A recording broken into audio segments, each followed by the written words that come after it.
네, 저희가 지난주에 이어서 누가복음 19장 말씀 나가보도록 하겠습니다. 주로 이제 이번 주랑 다음 주가 크리스마스랑 가깝기 때문에 관련된 말씀을 이제 전하게 되는데요. 저도 그렇게 전해볼까 하다가 누가복음 이 부분 본문에 본문 말씀 그대로 전해도 될 것 같아서 그대로 한번 정해봤습니다. 제목은 초라한 모습의 왕, 초라한 모습의 왕이라는 제목으로 누가복음 19장 28절부터 40절 말씀 전하겠습니다. 19장 28절에 보시면은 예수께서 이 말씀을 하시고 예루살렘을 향하여 앞서 가시더라 라고 말씀하셨습니다. 근데 그 전절에 무슨 말씀을 하시고 이제 예루살렘으로 가셨는지 이어지는 내용이기 때문에 그 전절 말씀을 잠깐 읽어드리면 27절에 나의 왕됨을 원치 아니하던 저 원수들을 이리로 끌어다가 내 앞에서 죽이라 라는 말씀을 하시고 그 말씀을 하신 후에 예루살렘을 향하여서 가셨다 라고 말씀하셨습니다. 문맥상 그 주일날 내용이 예수님께서 이제 달란트를 주시고 문화라고 표현된 그 문화를 주시고 열심히 충성되이 일한 사람에게는 상을 주시고 그렇지 않은 자를 책망하시고 또 애초부터 예수님이 왕됨을 원치 않은 자들을 끌어내서 죽이자라고 말씀을 하셨던 그 내용을 하시고 바로 이제 예루살렘으로 가시기 때문에 이 문맥상을 보면 이제 예루살렘이 불바다가 되겠구나. 이스라엘이 구약성경에서 그렇게 우상을 섬기더니 이제는 때를 맞이하여서 예수님이 이제 그들을 치시러 가시겠구나. 아니면 또 더 나아가서 유대가 항상 이렇게 로마의 속국이 되었는데 이제는 애초부터 하나님의 백성으로 인정받지 않았던 로마 사람이라든지 그 이방인들을 다 이제 치시러 가시겠구나. 그러한 문맥처럼 들릴 수가 있습니다. 이 말씀을 하시고 예루살렘으로 가시더라 라고 하셨으니까 그 말씀을 이루시기 위해서 가시는 것처럼 들리지 않습니까? 근데 사실 그 말씀을 이루시러 가시는 것인데 이루시는 방법이 다르다는 거죠. 오늘 어린이 말씀에도 설명드렸듯이 왕이 가시려면 마차를 끌고 천군 천사를 끌고 가셔야 되는 것인데 갑자기 새끼 나귀를 타시고 가시는 그러한 장면이 나오는 것입니다. 이제 예수님께서 말 구유에서 태어나신 후에 한 30년 정도가 지난 것입니다. 좀 이때가 제자들과 사역을 하신 거는 한 3년 정도. 제자들 12명을 끌어 모으시고 그리고 사람들을 막 이렇게 말씀을 전하시면서 기적을 행하셨던 그 기간이 이제 끝나고 이제 예루살렘으로 들어가시는 그런 때입니다. 요때 들어가시고 이제 일주일도 안 돼서 십자가에 못 박혀 죽으시는 것입니다. 그러한 상황입니다, 지금. 근데 들어가실 때 굉장히 초라하게 들어가셨다는 것이죠. 초라한 모습의 왕이었습니다. 예수님께서 처음에 태어나셨을 때 굉장히 초라한 모습에 태어나셨던 것처럼 마지막도 굉장히 초라했습니다. 오늘 말씀 가운데 하나님의 그 놀라운 은혜를 발견하시고 여러분 또 저의 인생이 변화가 있으시는 그런 시간 되시기를 바라겠습니다. 첫 번째 우리 30절 한번 보시면은 제자들 중에 둘을 보내셔서 맞은편 마을로 가라. 그러면은 거기에 이제 새끼 나귀가 있을 것이다 라고 말씀하십니다. 근데 그 나귀가 아무 사람도 타보지 않은 나귀다 라고 써 있습니다. 한 번도 사람이 올라타지 않은 그런 나귀가 묶여 있을 테니 그걸 가지고 와라 라고 말씀하셨습니다. 그 나귀가 어떤 나귀인지는 모르지만 분명히 특별한 나귀는 아니겠죠. 그냥 아무 나귀 중에 하나일 것입니다. 그런데 그 나귀가 그 마을에 많이 있겠죠. 근데 예수님은 정확히 그 나귀가 무엇인지 알고 그 나귀가 한 번도 사람을 태워본 적이 없다는 것도 알고 그리고 그게 누구의 주인인 것도 알고 그 주인이 이런 말을 했을 때 그냥 줄 것도 아시는 그러한 상황인 것입니다. 굉장히 신기한 상황이죠. 그 나귀가 이 세상에 태어나서 지금 이 때를 위해서 준비된 나귀입니다. 비록 일반적인 나귀일지라도 모든 것은 하나님의 목적 안에 있는 것입니다. 31절 보시면은 만일 누가 너희에게 어찌하여 푸느냐 묻거든 이렇게 말하되 주가 쓰시겠다 하라. 예수님께서 만물의 주인이라는 것을 말씀하시는 것입니다. 지금 예수님은 아무것도 가진 게 없으십니다. 집도 없고 돈도 없고 나귀 하나 살 수 있는 돈이 없는 상황입니다.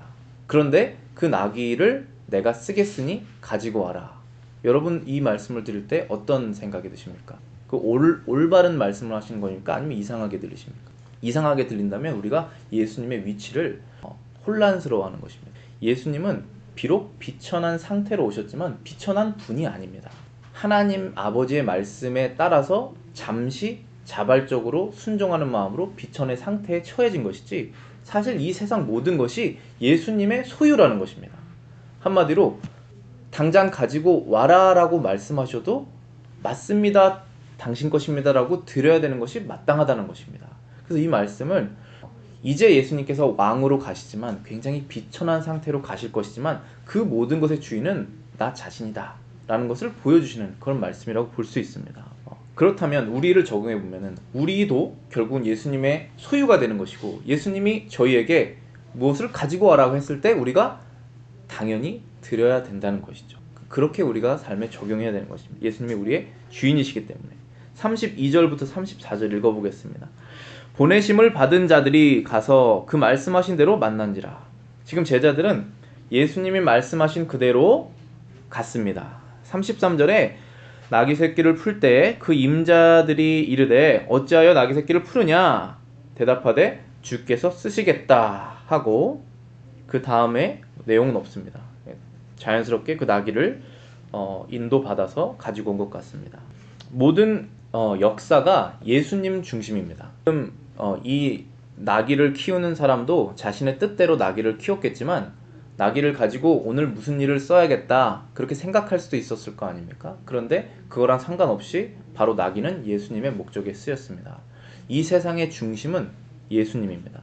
우리는 때로 살 때 이 세상의 중심이 우리라고 생각할 때가 정말 많이 있습니다. 왜냐하면 우리의 눈으로 세상을 바라보고 우리의 생각으로 세상을 생각하기 때문에 우리 주변의 모든 사람들이 다 똑같은 인격체이지만 우리가 세상의 중심, 그러니까 나 자신이 세상의 중심인 것처럼 살 때가 있습니다. 그것은 어느 정도는 사실입니다. 왜냐하면 우리가 다른 사람의 입장에서 생각하기가 어렵기 때문에 그렇습니다. 그래서 우리 중심적으로 세상을 바라볼 수밖에 없습니다. 그런데 세상은 예수님 중심입니다. 예수님이 원하시는 대로 세상은 흘러가고 있다는 것입니다. 우리는 그것에 부분적으로 행해지고 있는 것입니다. 마치 그것은 태양은 가만히 있고 태양계의 태양이 중심인데 우리가 지구에 살기 때문에 태양이 마치 돌고 우리가 지구가 중심인 것처럼 생각이 되듯이 언제나 예수님은 그 자리에 계시는 중심이시고 우리가 예수님 주변을 도는 그러한 존재라는 것입니다. 지금 이러한 비천한 예수님의 모습 속에서도 역사가 예수님의 뜻대로 진행되고 있다는 것을 제자들에게 알려주시는 것입니다.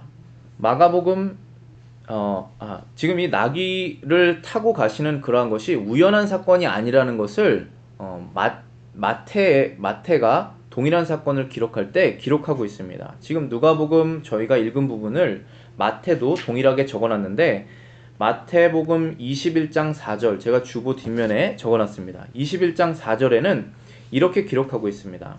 이는 선지자를 통하여 하신 말씀을 이루려 하심이라. 일렀을 때 시온 딸에게 이르기를 내 왕이 내게 임하노니 그는 겸손하여 나귀 곧 멍에 매는 짐승의 새끼를 탔도다 하라 하였느니라.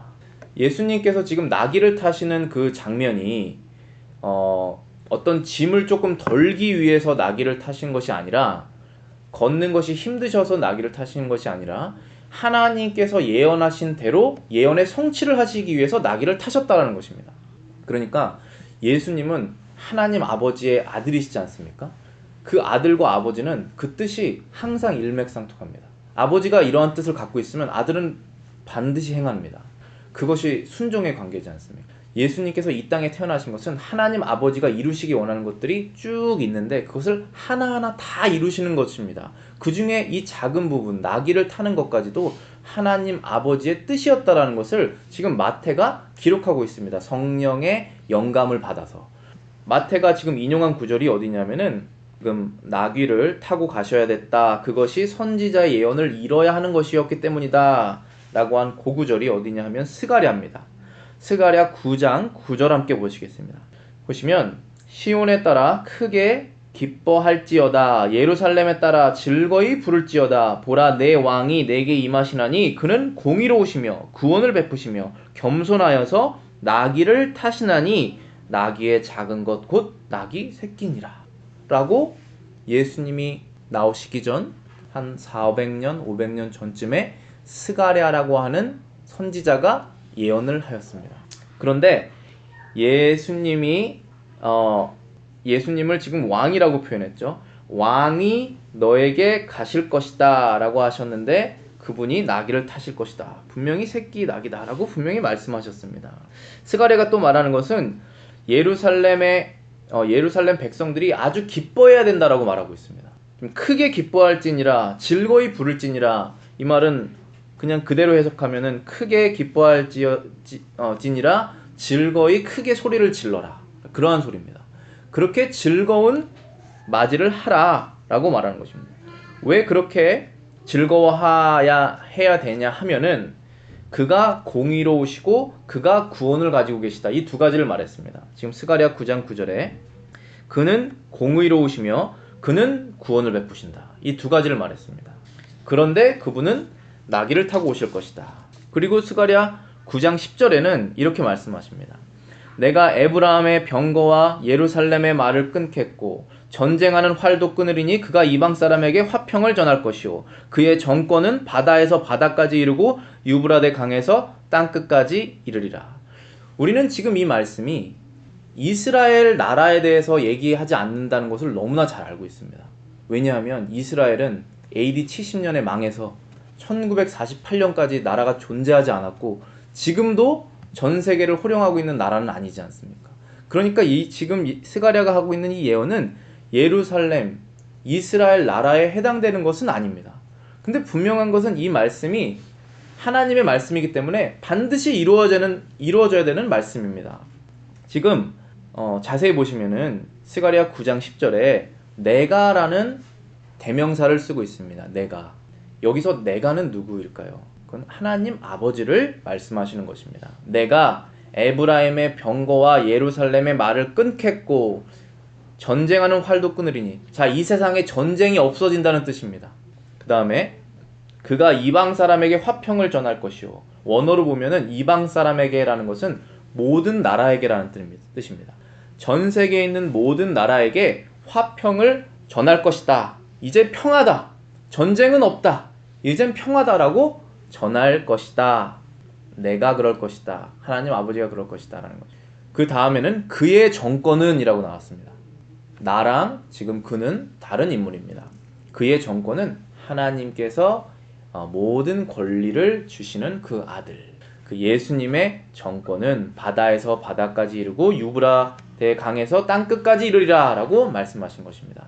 예수님이 완성하실 그 왕국은 그 권세가 온 세상에 미치고 예수님이 왕권을 잡으시는 그 순간에 어떻게 됩니까? 세상의 전쟁이 사라질 것이다. 전쟁이 멈추게 될 것입니다. 그렇기 때문에 우리 이런 말씀 많이 들어보시죠. 여러분의 꿈은 뭡니까? 이렇게 얘기하면 세계 평화입니다. 그런 것들. 그거 다 거짓말인 것입니다. 예수님 밖에 세계 평화를 이룰 자가 없다라는 것입니다. 그러니까 만약에 어떠한 특출난 인물이나 어떤 권력을 가지고 있는 사람이 나타나서 우리 세계 평화를 한번 이뤄보자. 근데 예수님을 믿는 신앙 안에서 이루는 것도 아니고 예수님이 그 철퇴를 갖고 와서 사람들을 심판하실 그 심판하고도 전혀 관계없이 평화를 한번 이뤄보자 라고 하는 그런 사람. 근데 그 사람이 굉장히 도덕적이고 종교적이고 수많은 사람들이 그를 따른다. 그러면 무슨 뜻이냐? 전쟁이 곧 일어난다는 뜻입니다. 항상 전쟁이 일어납니다. 사람이 가지고 오는 평화는 전쟁을 불러일으킵니다. 그러나 그 전쟁을 종식시키는 분이 바로 예수님이시다 라고 말씀하시며 그 전쟁이 종식되는 순간에는 이제 전쟁은 없다. 이때는 다 재림의 때를 말씀하시는 것입니다. 그러니까 우리는 세계 평화에 대한 그러한 것에 속으면 안 되겠죠. 그러면 어떻게 예수님의 그 나라가 전 세계를 통치하시는 나라가 이 땅에 세워집니까? 어떻게 세워질까요? 바로 나귀를 타고 가시는 것으로 세워진다는 것입니다. 말을 타고 와서 철퇴로 예루살렘을 통치하시는 그때는 아직 오지 않고 처음에는 말구유에서 태어나신 그 예수님이 나귀를 타고 십자가의 죽으심으로 그 나라가 세워질 것이다 라고 말씀하신 것입니다. 그래서 스가랴가 기뻐해라 라고 말한 것입니다. 즐거워서 소리쳐라. 왜 소리칩니까? 그분이 두 개를 갖고 있다고 그랬습니다. 정의와 구원. 정의는 무엇입니까? 우리 다 정의 좋아하죠. 사람들이 책도 쓰잖아요. 정의란 무엇인가. 우리는 뭐가 정의인지 알고 싶은 겁니다. 이러한 상황에서 저 사람이 처벌을 받는 것이 맞느냐 아니냐, 국가는 어떻게 운영되는 것이 정의냐, 이웃에게는 어떻게 무엇을 베푸는 것이 정의냐, 그 정의란 무엇이냐. 우리가 반대로 생각하면은 정의를 우리에게 적용한다면 우리는 죄를 졌으니까 심판을 받는 것이 정의입니다. 여러분이 하나님께 충성되지 않았던 것, 제가 하나님께 거짓되게 행동했던 것, 하나님의 이름이 우리의 인생으로 인해서 욕된 것들, 심판받아야 됩니다. 그래서 우리는 정의의 심판대 앞에 살아날 자가 없다라는 것입니다. 근데 스가랴가 기뻐하라고 얘기한 이유는 그 왕이 나귀를 타고 가셔서 구원을 주실 것이기 때문에 즐거워해라 라는 것입니다. 우리가 크리스마스에 왜 즐거워합니까? 아이들이 선물을 받아서 즐거워합니까? 이유가 무엇입니까? 바로 정의로운 하나님이 정의롭게 스스로를 죽이셔서 정의롭지 않은 사람을 정의롭게 만드셨기 때문에 우리가 즐거워하는 것입니다. 그것이 바로 구원입니다. 구원받지 말아야 할 그 자들이, 심판받아야 할 자들이 심판을 안 받고 오히려 정의로우신 하나님이 대신 심판을 받으시기 위해서 그 증거로 나귀를 타고 겸손하게 가실 테니 그 장면을 보면 두려워하지 말고 즐거워해라 라고 스가랴가 예언하는 것입니다. 그리고 그 예언은 창세 전부터 하나님께서 예언하신 그 말씀대로 진행되는 것이고, 예수님이 그때가 딱 됐을 때 나귀를 딱 불러오셔서 타고 들어가시는 것입니다. 들이 보고 기뻐하도록. 그래서 빌립보서 2장 5절부터 11절에는 너희 안에 이 마음을 품으라 곧 그리스도의 예수의 마음이니 그는 근본 하나님의 본체시나 하나님과 동등됨을 취할 것으로 여기지 아니하시고 오히려 자기를 비어 종의 형체를 가져 사람들과 같이 되었다 하셨습니다. 하나님께서 가지고 있는 모든 영광을 예수님이 가지고 계셨는데 그것을 잠시 비어서 종처럼 되셨다. 종은 누굽니까? 바로 우리 사람입니다. 사람의 모양으로 나타나셨으니 자기를 낮추시고 심지어는 죽기까지 하나님의 말씀에 복종하셨으니 곧 십자가에 죽으심이니라. 이러므로 하나님이 그를 지극히 높여 모든 이름 위에 뛰어난 이름으로 주사 하늘에 있는 자들과 땅에 있는 자들과 땅에 있는 모든 자들로 모든 무릎을 예수의 이름에 꿇게 하시고 모든 입으로 예수 그리스도를 주라 시인하여 하나님 아버지께 영광을 돌리게 하셨느니라. 예수님이 하나님 아버지의 말씀에 완전히 순종하셔서 심지어는 십자가에 죽기까지 순종하심으로 인하여서 뭐를 얻으셨습니다. 그것이 뭐냐면 만물에 뛰어난 권세를 얻으신 것입니다. 이제는 예수님 앞에 모든 민족이 무릎을 꿇게 되어 있습니다. 예수님을 주라 시인하는 만국 백성이 생길 것입니다. 하나님께 영광을 돌리는 세상이 이루어질 것입니다. 근데 그것이 예수님의 십자가에서 이루어졌습니다. 그런데 아직은 우리가 세상을 둘러보면 그렇게 되고 있지 않죠. 아직은 세상에서 예수님을 주라 시인하는 사람이 굉장히 소수이고 그들이 대접을 받지 못하는 세상이죠. 그런데 그것이 이미 이루어졌다라고 말했습니다. 그래서 우리는 항상 이미와 아직의 사이에 우리가 살고 있다라는 표현을 씁니다. 이미 십자가에서 구원이 다 이루어졌고 구원뿐만 아니라 세상의 왕권이 다 예수님께서 가지고 가시는 것이 끝났는데 아직까지는 이 세상에 이루어지지는 않았다. 그렇지만 이미 이루어진 것이다. 그렇기 때문에 이미 이루어졌기 때문에 그 사건을 믿고 믿음으로 지내는 것입니다. 그거는 마치 여러분과 저의 구원과도 똑같습니다. 우리가 어떻게 구원을 받냐면은 거룩해짐으로써 구원받지 못합니다. 제가 늘 말씀드리죠. 거룩해짐으로써 구원받을 수 있다라고 하는 사람은 자신이 예수가 되는 것입니다. 그렇게는 안 되고 우리는 예수님을 믿음으로 예수님이 가지고 있는 그 완전한 의를 우리가 갖게 되는 것입니다. 그 순간 구원받는 것입니다. 그게 거듭나는 것입니다. 마치 어머니 뱃속에서 다시 태어나는 것처럼, 그걸 새로 태어난다는 표현을 쓰지 않습니까? 생명이 태어나듯이 그것이 거듭난 것인데, 우리가 거듭났다고 해서 예수님의 통치가 완전히 우리 인생 가운데 매일매일 일어나고 있지는 않지 않습니까? 그렇다고 해서 우리가 구원받지 못한 것은 아니라는 말씀입니다. 이미 구원받았지만 그것이 완성되지는 않았다라는 것입니다. 그것이 세상에도 똑같은 것입니다. 구원이 그렇듯 세상의 구원도 마찬가지입니다. 이미 구원받았지만 마지막에 완성될 때가 생각하시면 되는 것입니다. 이제 예수님께서 예루살렘으로 들어가실 때 환영을 받으셨을까요? 못 받으셨을까요? 굉장히 환영을 받으셨습니다. 그런데 그 환영은 굉장히 초라한 환영입니다. 어떻게 보면은 이게 과연 환영일까라고 생각할 정도입니다. 오늘 그 부분 함께 보시겠습니다. 35절부터 36절. 그것을 예수께로 끌고 와서 자기들의 겉옷을 나귀 새끼 위에 걸쳐놓고 예수를 태우니, 제자들이 이제 새끼 나귀를 가지고 와서 겉옷을 걸쳐놓고 예수님을 태웠습니다. 36절에 가실 때에 저희가 자기의 겉옷을 길게 펴더라. 자기가 가지고 있는 어쩌면 하나밖에 없을 수 있는 그런 겉옷을 쫙 펴서 어떤 칼페트를 만들어서 그것을 쭉 가게 하신 것입니다. 37절 보시면은 이미 감람산에서 내려가는 편까지 가까이 오심에 제자들의 온 무리가 자기의 본바 모든 능한 일을 인하여 기뻐하며 큰 소리로 하나님을 찬양하며. 지금 제자들이 온 무리가 예수님의 오신 것을 기뻐하며 찬양한다라고 돼 있습니다. 그런데 지금 찬양한 이유가 적혀 있죠. 37절에 그들이 찬양했던 이유는 예수님의 모든 능한 일을 기뻐하여서, 예수님께서 하신 그 기적들, 예수님의 그 능력이 너무나 대단하지 않습니까? 그것을 본 사람들입니다. 나사로가 다시 살아난 것을 실제로 본 사람들은 얼마나 놀랐겠습니까? 그래서 예수님 따라다니는 거죠 지금.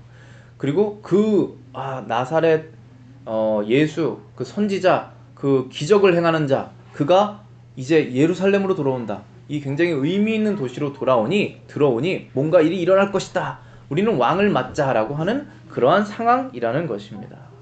그런데 저는 이 구절을 보면서 해석을 하는데 굉장히 어려웠습니다. 왜냐하면 이 사람들이 진짜 메시아라고, 이 사람들이 지금 유대인이지 않습니까? 이 유대인들이 구약을 다 아는 사람들입니다. 근데 구약에서 구원자를 메시아라고 그러죠. 그리고 그거를 헬라어로는 그리스도라고 그런단 말이죠. 그러니까 메시아랑 그리스도랑 똑같은 말인데, 지금 이 유대인들이 그들이 진짜 기다렸던 그 메시아를 지금 기다리고 있는 상황입니다. 그런데 그런 분인 것 같은 사람이 지금 오시는 장면에서 이 사람들이 정말 하나님이 이스라엘 백성을 구원하시기로 하는 그 메시아를 정말 기다렸고 그것을 올바르게 이해하고 발견해서 기뻐하는 것인지, 아니면은 여기 구절에서 말한 것처럼 기적을 보고 와, 저 사람은 진짜 대단하다, 내가 저 사람하고 같이 있으면 내 인생 뭔가 풀리겠다 라고 해서 기뻐하는 것인지가 헷갈린다는 것이죠. 근데 그렇게 될 수밖에 없는 게, 이 사람들이 결국은 한 4일 뒤에 이때가 언제인지 무슨 일인지 모르죠. 근데 예수님이 입성하시고 이제 얼마 뒤에 예수님께서 심판받으실 때 십자가에 죽여라 했던 사람들이 대제사장들과 유대 백성 전체였거든요. 그러니까 그 사람들이 다 그 사람이 됐다라는 거예요. 그러면은 굉장히 우리가 혼란스러워지는 것이죠. 이 사람들이 가지고 있었던 그 신앙은 무엇일까? 진짜 이 사람들이 왜 예수님이 오는 걸 기뻐했을까? 근데 오늘 9절에 37절에 예수님이 하신 그 모든 능한 일들로 인하여서 예수님을 따랐다 라고 했다라는. 그래서 이 부분을 제가 주석을 찾아보니까 칼빈이 이렇게 얘기를 했더라고요. 좀 긴데 한번 제가 읽어드릴게요. 그들은 어떤 자이었던가? 아무런 생각도 없이 마을로부터 나온 자들이었다. 찬양의 소리가 울려 퍼졌다. 그러나 어떤 자들로부터 찬양이었던가? 가난하고 멸시를 받고 있었던 대중으로부터의 찬양이었다. 주님은 일부러 조롱을 받으려고 하시는 것 같았다. 그러나 자기 나라에 대한 증거를 제시하시고 그 나라는 땅의 나라들과 전혀 관계가 없으며 이 세상의 일시적인 부 안에서 세워진 것이 아니라는 것을 가르쳐 주시기 위해서 주님은 이 방식을 택하셨던 것 같다. 이 광경이 이방 사람에게는 무의미한 것으로 보였을지 모르나 하나님은 오래전에 자기 선지자들을 통하여 자기 백성에게 구원을 회복시켜 주기 위하여 찾아오실 왕은 이와 같을 것을 선언하셨다. 우리가 이 광경 속에서 하나님의 영적 나라를 바라보는데 방해가 되지 않도록 자기 아들을 왕의 온갖 치장으로 호화롭게 꾸미시는 것보다 거지와 같은 가련한 모습으로 그를 꾸미셨다는 하나님의 말씀을 염두에 두어야 한다. 이 의미를 알지 못하면 이 이야기는 우리에게 아무 의미를 주지 못할 것이다. 지금 얘기하고 있는 것이 나와서 예수님을 찬양했던 사람이 아무나 알았다는 것입니다. 아무나 길에 있는 사람이. 그리고 마태복음에 보면 어린애들도 있다고 그랬고 뭐 거지들, 뭐 아픈 사람들도 나왔고, 그리고 지금 당나귀를 타고 가고 있고, 얼마나 초라한 장면이며, 그리고 예수님을 환영한 사람들도 아무 생각이 없는 사람들에게 환영을 받는 왕이 얼마나 웃기냐, 얼마나 조롱받을 상황이냐라고 칼빈이 얘기하고 있는 것입니다. 그런데 왜 이렇게 하나님이 하셨느냐? 지혜롭고 영광스럽고 고귀하신 하나님께서 자신의 가장 사랑하는 아들을 그러한 자리에 하게 하셨던 이유가 무엇이냐라고 하면 분리시키려고 하셨다고 얘기하는 것입니다. 뭐랑 뭐를? 하나님의 나라가 이 세상과 속해 있지 않다라는 것을 확실히 알려주시기 위해서 분리시켜 놨다라는 표현을 쓰는 것입니다. 그러니까 우리가 지금 생각을 해야 되는 것이, 예수님을 믿는 신앙이 이 세상에서의 뭔가를 해결하기 위해서라면은 그걸 분리해야 된다는 것이죠. 자칫하다가는 이 사람들처럼 막 신나서 예수님을 환영했다가 로마로부터 해방이 안 되고 내 인생에 뭔가 문제가 풀리지 않으니 이제는 예수님을 십자가에 못 박으라고 하는 사람이 될 수 있다라는 것이죠. 그것에 포커스를 맞추면. 그러니까 우리가 바라보는 것은 여기가 아니라 하나님의 나라, 영적 나라라는 것을 알려주시기 위해서 자신의 가장 고귀한 그 아들을 그렇게 거지에 같은 상황으로 만드셨다는 거예요. 이 상황을 보고 예수님이 3년 동안 고생하셨는데 이제는 사람들이 치열업을 하는구나, 이제는 사람들이 따르는구나, 좀 낫네, 그렇게 생각할 수는 없다라는 것이죠. 지금 상황이 너무나 웃긴 상황이라는 것이죠. 생각을 해보면 그 만왕의 왕이 그렇게 되셨다는 거예요. 근데 그게 우리 때문에 그렇게 되죠. 우리가 기억을 해야 됩니다. 예수님의 나라, 하나님의 나라는 대한민국이나 이 미국이나 아니면 당시 로마 제국이나 뭐 바벨론 왕국이나 그러한 나라가 아니라 온 세상, 이 우주까지 다 통치하고 있는 영적인 나라다라고 하시는 것입니다. 그래서 우리가 예수님을 믿고 따르는 것은 세상에서의 부와 성공이 아니어야 되고, 그 나라에, 정말 영광스러운 나라에 들어가서 하나님과 함께 영생하고 싶어하는 그것으로 우리가 맞춰져야 된다는 것입니다. 37절 보시면은 이제 사람들이 큰 소리로 하나님을 찬양했고, 38절에 보시면은 가로되 찬송하리로다 주의 이름으로 오시는 왕이여, 하늘에는 영화여, 가장 높은 곳에는 영광 중에 영광이로다. 지금 요 구절은 그 무지했던 사람들, 뭔가 지금 뭔지도 정확하게 모르면서 찬양했던 사람들의 입을 통해서 나온 것입니다. 하늘에는 주의 이름으로 오시는 왕이요, 하늘에는 평화요, 가장 높은 곳에는 영광이로다. 이 동일한 사건을 마태가 또 적어놨다고 그랬죠. 마태복음 21장 9절에는 이렇게 적어놨습니다. 앞에서 가고 뒤에서 따르는 무리가 소리질러 가로되 호산나 다윗의 자손이여 찬송하리로다 주의 이름으로 오시는 이여 가장 높은 곳에서 호산나 하더라. 호산나라고 하는 단어는 지금 구원해 주십시오라는 뜻입니다. 이제 때가 왔구나, 우리가 구원받을 때가 왔다 라고 하는 것입니다. 그리고 주의 이름으로 오시는 이란 단어가 중요한데, 주의 이름으로 오시는 왕이여 라고 했습니다. 신약 성경에서는 우리가 주라고 하면 영어로는 Lord, 그래서 뭐 집주인 할 때 뭐 landlord 이런 쓰지 않습니까? 그 주인이라는 뜻으로 많이 쓰는데, 사실 이 구절은 시편에서 인용을 했기 때문에 시편에 있는 것을 그대로 말한 것입니다. 근데 시편에서는 뭐라고 그랬냐면은 여호와의 이름으로 오시는 왕, 이렇게 말했습니다. 그러니까 하나님의 이름으로 오시는 사람이 된 왕, 그런 뜻이게 되는 것이죠. 하나님의 이름으로 오시는 왕, 여호와의 이름으로 오시는 왕, 이렇게 얘기했습니다. 그 구절 제가 읽어드리겠습니다. 시편 118편 25절 26절입니다. 여호와여 구하옵나니 이제 구원하소서. 여기가 이제 호산나입니다. 여호와여 우리가 구하옵나니 이제 형통케 하소서. 여호와의 이름으로 오는 자가 복이 있으며 우리가 여호와의 집에서 너희를 축복하였도다. 여호와의 이름으로 오는 자가 복이 있도다 라고 하는 그 구절을 이 유대인들이 뭔지도 모르면서 그 구절을 외쳤다라는 것입니다.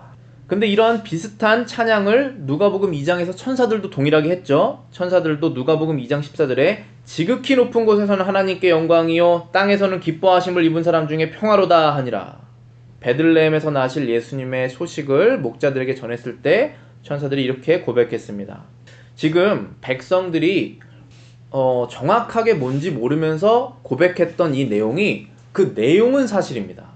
백성들이 무슨 마음으로 고백했는지는 모르지만, 한 명 한 명 그 뜻은 모르지만 그 사람들이 고백한 내용은 사실입니다. 백성들이 고백한 내용처럼 이제 예수님이 그 백성들을 구원하시러 오신 것입니다. 그게 정말 호산나입니다. 이제 지금 구원하러 오시는 것입니다. 그리고 그 왕이 오시는데 그분은 하나님의 이름으로 오시는 그 왕이십니다. 그러니까 백성들이 고백한 내용은 사실인 거죠. 근데 이러한 경우가 굉장히 많이 있습니다. 성경에 그 사람이 뜻하는 것과 다르게 고백이 나왔는데, 아니, 뜻하는 대로 고백을 했는데 본인의 뜻은 원래는 좀 이상했지만 그 내용인 즉슨 하나님이 기뻐하시는 내용이 될 때가 꽤 있습니다. 지금도 그러한 경우라고 저는 생각합니다. 그래서 이제 유대 백성을 이제 하나님의 백성을 구원하시러 예수님이 오실 때 그 유일한 구원의 방법은 언제나 십자가가 되는 것입니다. 죄값을 사람이 치를 수 없기 때문에 세상 죄를 짊어지시고 왕 되신 하나님 아들을 예수님께서 직접 죽으셔야 했습니다. 사람과 하나님과의 평화가 맺어지는 그러한 방법, 유일한 방법은 죄가 없어져야 된다는 것입니다. 그래서 하나님의 이름으로 오시는 그 왕이 복된 분이시다라고 고백한 것입니다. 굉장히 초라한 환영이고, 사람들은 비록 영적인 하나님의 나라와 구원에 대해서 그 비밀을 정확하게 알지는 못했지만 그들의 이름으로 하나님의 구원은 영광이 돌려졌습니다. 그것이 바로 하나님의 능력입니다. 우리가 죄가 많지만 우리가 하는 일을 통하여서 하나님의 영광스러운 일을 하시지 않습니까? 자, 마지막으로 우리가 주목해야 될 그룹이 있습니다. 바로 바리새인입니다. 그 사람들은 무지한 혼란스러웠던 백성들보다 더 악한 무리다라고 볼 수 있습니다. 바리새인들은 겉으로는 율법을 잘 지켰지만 항상 예수님께 미움을 받았던 그런 사람이 바로 바리새인입니다. 39절 말씀 보시겠습니다. 가로되 찬송하리로다 주의 이름으로 오시는 왕이여 하늘에는 평화요 가장 높은 곳에는 영광이로다. 예수님의 구원으로 사람은 평화를 얻을 것이고 하나님은 영광 받으실 것이다. 예수님은 하나님이시기 때문입니다. 이렇게 고백을 했더니 무리 중 어떤 바리새인들이 말하되 선생이여 당신의 제자를 책망하소서라고 얘기했습니다. 굉장히 싸해지는 그런, 모든 사람이 지금 뭔지도 모르고 즐거워하고 있는 상황에서 이 그룹이 나와서 조용히 해라 이런 얘기를 하는 거죠. 그리고 예수님을 부르는 단어가 선생이라고 말하고 있습니다. 하나님은 이거 가장 싫어하십니다. 하나님은 예수님을 선생이라고 말하는 사람을 제일 싫어하십니다. 아예 예수님을 모른다고 하면 괜찮습니다. 그런데 예수님을 선생이라고 하는 순간 예수님은 하나님의 위치에서 사람으로 떨어집니다.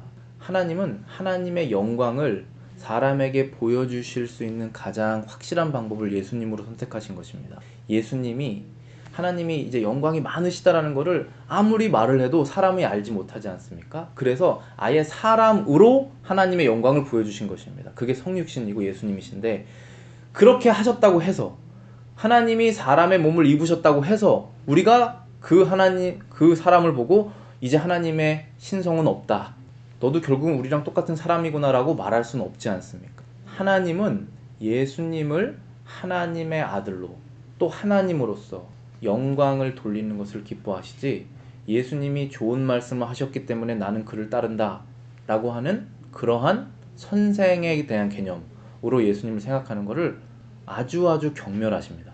왜냐하면 그것은 무슨 뜻이냐면, 하나님을 믿는 이유가 좋은 말 하시고 좋은 일 하시는 분이니까 내가 믿는다 라는 뜻이 되는 것입니다. 절대 그렇지 않고 하나님 자체가 영광스러운 분이기 때문에 우리는 하나님을 따르는 것입니다.